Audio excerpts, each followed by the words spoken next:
Many times we're not always just fishing for trout, or at least for small trout. Many times in a situation like this in a lake or a stream, or say you're lucky enough to go after a steelhead, whether it's the West Coast or around the Lake Michigan area, you need a line that's going to go down deep. And if anybody out there has ever cast a full sinking line, you'll know how tough it is to cast. A few years back, a good friend of mine by the name of Jim Teeney came up with a line system that has really kind of changed fishing as we know it right now. What he did was attach a very heavy sinking line to a floating line. And he usually made them anywhere from 10 to 25 feet. And when they first came out, it really changed everything, because before we had what we called shooting head lines, where the lines were heavy and they were attached to some running line, which could be braided Dacron or even nylon. And when you cast them, they were really something, because if you cast them, they would get tangled. We call this essentially a shooting head. And what that is it's a heavy line, very heavy, and what it'll do is it'll shoot out and it will pull the other line with it. It takes a certain casting technique that really makes this line very easy to cast. In fact, even people who just are beginning casters, if they learn how to cast this line right, can cast it very easily. There's 25-foot heads and there's 10-foot heads. They call those mini heads. Now the head is the sinking part of the line, and this is what we call running line. Now Jim made to attach it to a floating line, which made it easier to deal with.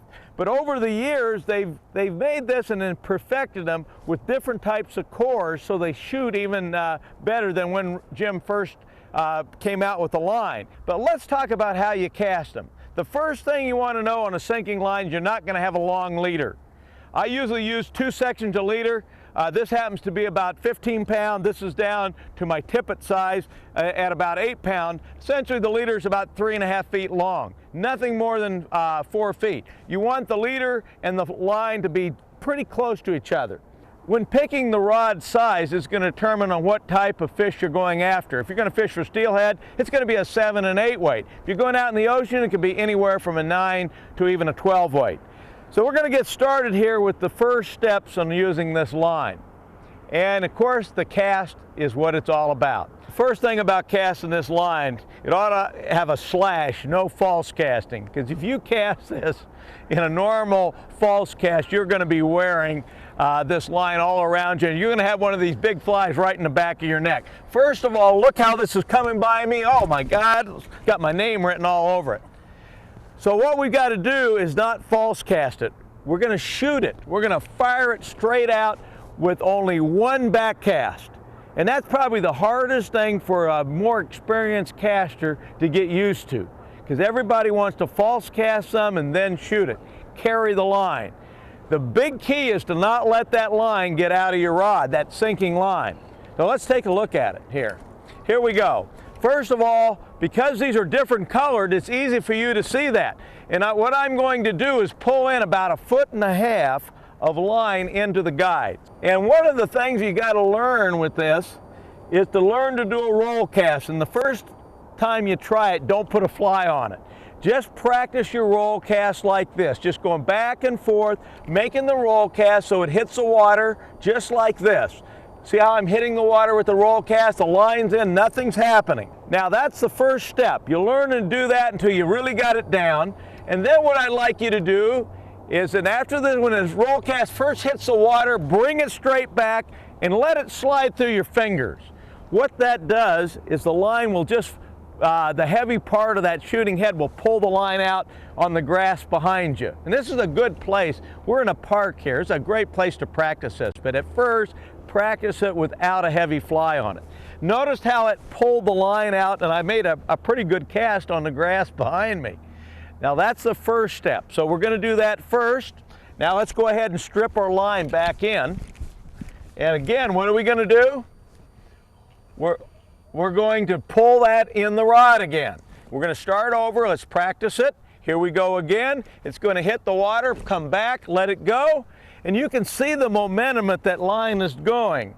It's pulling it out and you're ready to roll. Now Once you do that enough times and you feel pretty confident, now we're ready to make the first shoot. And we're not going to put out too much line at the first cast. Okay, we're going to bring the line in for the next step of learning how to do this. Again, the 1.5 feet, we're going to roll cast it up. Now, let me just stop here for a second. Watch how my rod is going up here. I'm getting a little bit more leverage, then I'm pushing it forward, and the minute it hits the water, then you want to pull it back. Now, as you get better at it, you won't let it hit the water, but at first, it's best to let it hit the water. Okay, here we go. Hit the water, back, stop, forward, let go. That's all you want to do for that first step of that cast, is to bring it back, let it just straighten out a little bit, then let it forward and just let go of the line. And now if it comes crashing back and hits your rod, that's because you didn't let it straighten out. You came forward too soon. So let's go ahead and try that one more time, and then we're going to start into the more advanced parts of this cast. If you can imagine, if you're sitting out on a boat, or if you're on a big river, you may want to have a basket to hold this running line, as we call it here. We call that a stripping basket, especially if you're wading deep. But here, this is a good place to manage the line. As you can see, it's real easy to step on this line. Okay, so we're going to try that one more time. And we're going to, again, make sure it's in the rod. We're going to roll cast as it hits, come back, stop, come forward, and let it go. Just let it go. Notice that my hand is right down here. Just let it go. Okay, we're going to strip it in.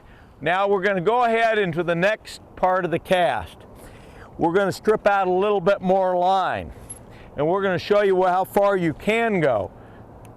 Now, what I would say right now, a pretty good fishing cast with one of these is about 60, 70 feet. I mean, I'll bet you haven't made a 60 or 70 foot cast without a false cast in your life. Well, here you go. You can do it with this line. What I'm going to do is I'm going to come back. I'm going to come to a stop. I'm not going way back here. If you go way back here, you're going to end up throwing that line right straight onto the ground. So we're going to stop here. As I come forward, I'm going to end up pushing hard right there and really stopping. Where a lot of our other casts, we follow through. Here we keep the line high. Now, why is that? Because there's so much weight on this line and on the fly.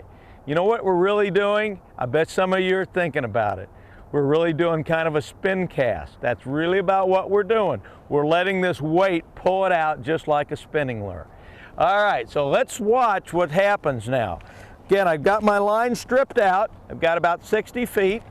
And okay, we're going to get ready. Here we go. We make our cast, hits the water back. As it's forward, we let it go, and look at that.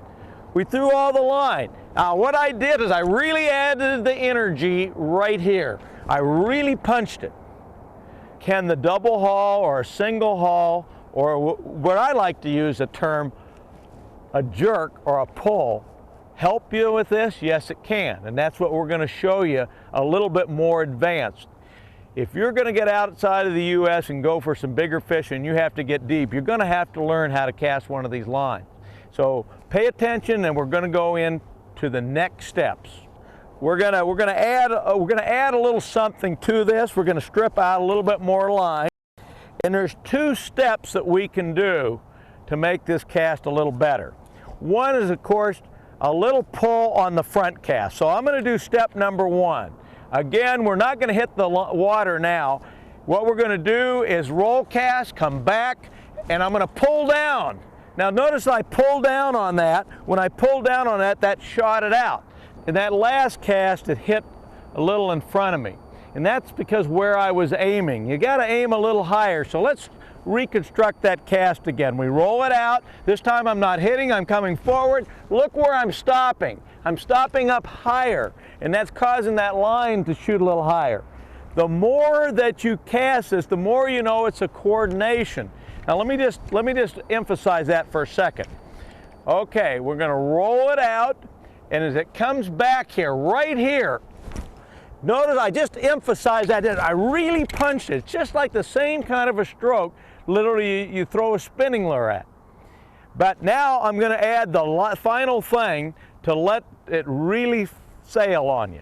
And that's a little pull at the right time. Here we go. This can be a lot of fun to cast. But think about it. If you're only going to make one cast, go back As we come forward, now watch my hand here. We're going to do it again, right? We're going to come forward, roll, come back. Now watch, I pulled on that and stretched my hand out. So I pulled, I punched. I just pulled at the same time. So now we're ready for the third and final way of increasing your distance. And we're going to actually let some line out on our back cast. Kind of a little bit of danger to it. And I usually tell people it's about this much. It doesn't mean letting out 30 feet of line in your back cast. Okay, here's what we're going to do. We're going to combine letting line on the back cast and then pulling on the forward cast. And to do that, I will actually come to even more of a complete stop. We're going to bring the rod up. It's in the guides. We're going to roll it out. As we come back, we let some line go out and we pull it forward, and there it goes. You know, this is an easy way of covering a lot of territory. Most of the time, a 100-foot cast isn't going to increase your chances. But when you're in a lake, and you think about a trout lake, or whether you're going for walleye or bass or some of the other warm water species, this is a great way to get out. Now, we're talking about sinking lines here, getting down deep. But guess what?